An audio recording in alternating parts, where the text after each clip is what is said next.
guys! Magandang araw sa ating lahat at welcome po ulit sa ating channel. Ngayon ang gagawa tayo or magluluto tayo ng biko. Ito po ang ating mga ingredients guys. Glutinous rice. Mayroon tayong dalawang classic young coconut po. Ito mas matigas kasi kaya isineparate. Ito po yung perfect na lambot niya para po sa ating biko. Since matigas ito, so unahin natin siya mamaya. At syempre, ang ating coconut milk po siya. At meron tayong coconut cream para gagawing latik or para sa toppings ng ating biko. Syempre, meron tayong brown sugar at half teaspoon of salt at saka dalawang star anise. Star anise po ang ating gagamitin. Or kung mayroon kayong anise or caraway seed, pareho lang po ang lasa niyan. So, pwede niyong gamitin. Eto, start na tayo guys. Ito po ay binabad ko siya kanina ng 10 minutes ang ating bigas at ayan, binalnawan na natin. Dito na tayo magluto sa ating kawali. Dahil dito rin po natin siya mamaya i-mix para matipid po tayo sa hugasan. Ang ating water ay 4 cups. Babawasan natin siya. Hindi po siya kagaya ng kanin na yung ordinary bigas na 1:1. Dito babawasan natin dahil meron pa po tayong latik mamaya.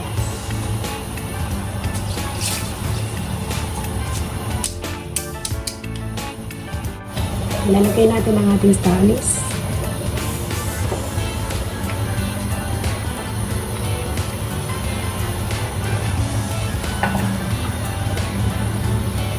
At isasabay na rin po natin ang ating matigas na buko.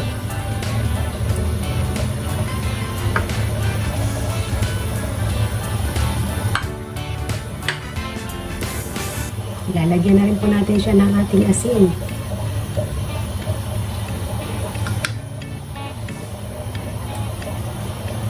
Haluin lang natin para lumubog or ma-dilute. Tatakpan na po natin at ito lang po ang aking gagamitin takip, medyo maliit. Dahil once na kumulo po, ito turn off natin. Hinaan lang po natin ang ating apoy.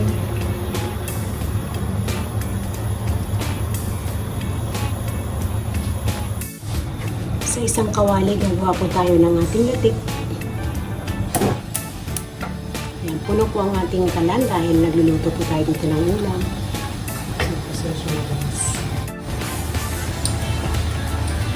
Ito pong cream ang ating gagawin lato. Coconut cream.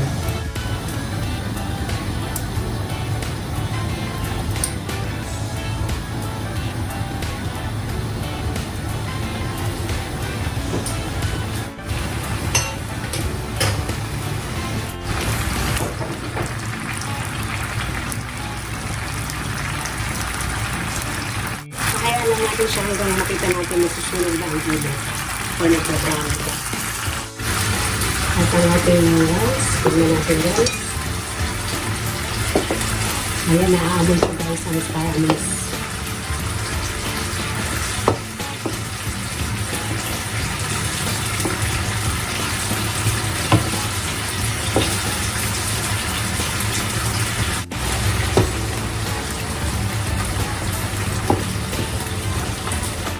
Takpan po natin sa mahinang-mahinang apoy.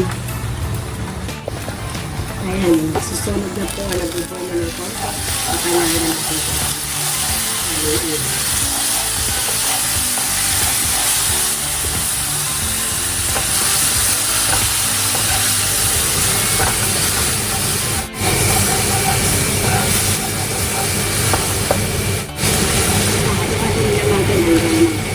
Brown na siya.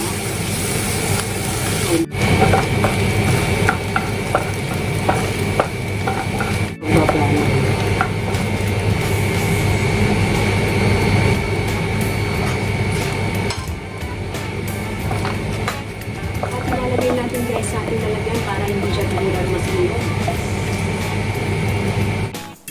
Set aside po muna natin.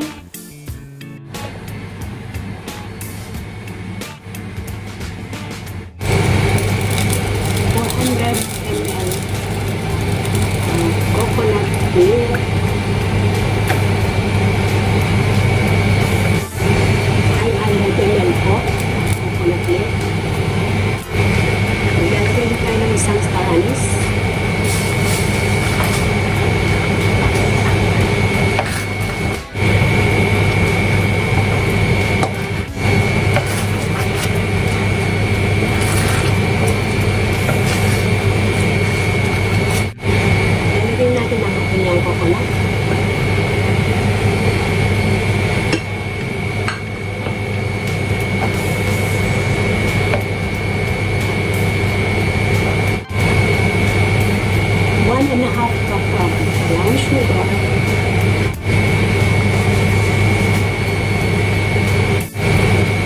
pinch of salt.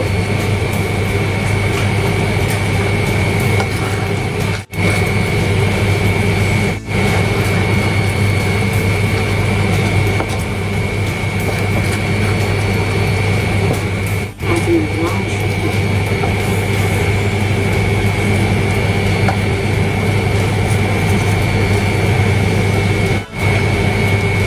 Ilagay po tayo ng konting lapit.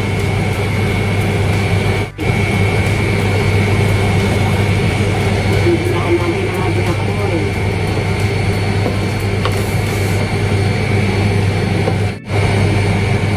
Tignan natin ang ating apoy.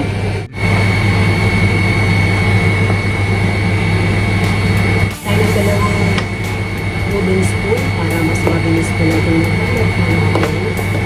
Mas mabilis po tayo mag-hulog.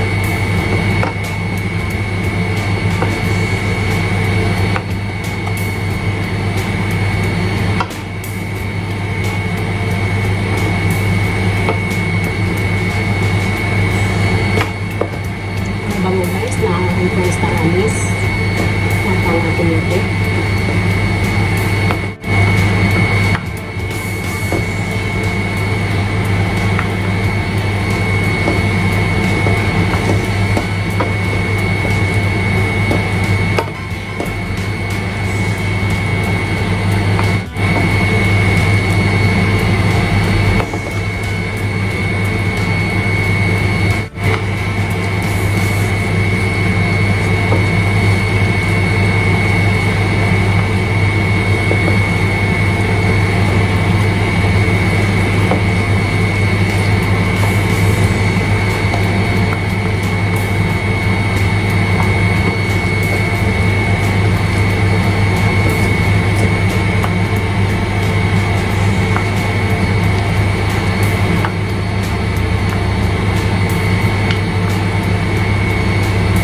Inumin na lang natin.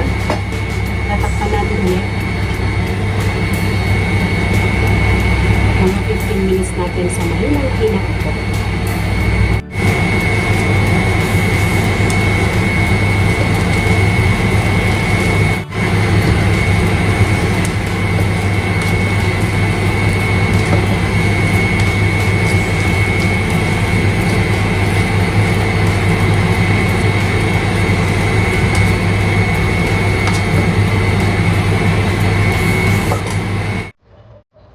I-off na natin ang ating apoy at hayaan lang natin siya para tuloy-tuloy pa siyang mainin.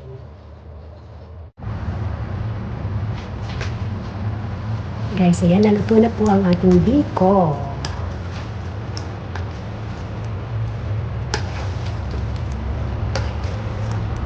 Mix lang natin. Sobrang lagkit ang ating purong-puro talaga po ang ating bigas na malagkit, guys.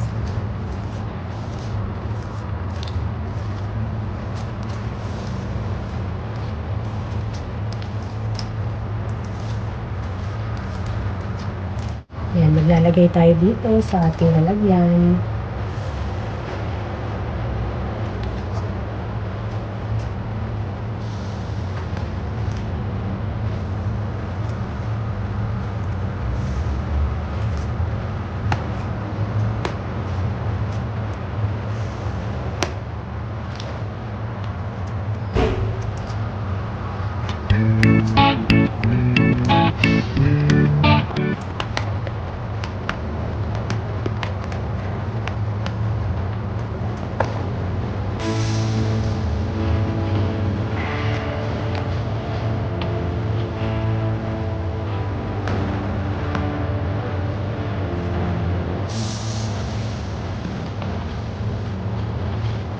Tapon natin yung ating